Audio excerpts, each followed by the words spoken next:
In a sport dominated by physicality and talent, Mouratoglou dives deep into the mental game, explaining how confidence and mindset can shake even the biggest names in the game.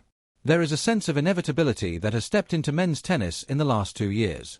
Jannik and Carlos Alcaraz have stolen the imagination of every player with their exquisite stroke play and consistency on the tour. The two players have equally shared the last 8 Grand Slams in men's tennis. It is a historic feat that has never happened before. Incredibly enough, the last 5 tournaments in which the pair have taken part have seen these two players in the final of each of them. Rome Open, French Open, Wimbledon, Cincinnati Masters and US Open.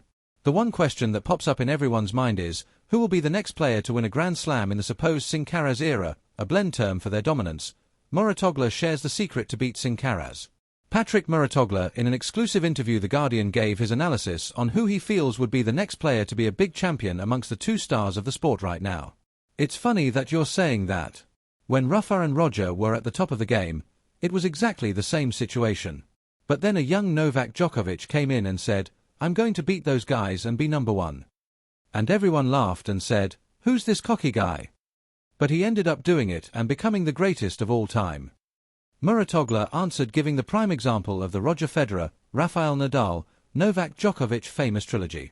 Federer and Nadal had dominated tennis heavily in the years 2005 to 2007. It was finally Djokovic who broke the streak in 2008 by winning the Australian Open and announcing himself.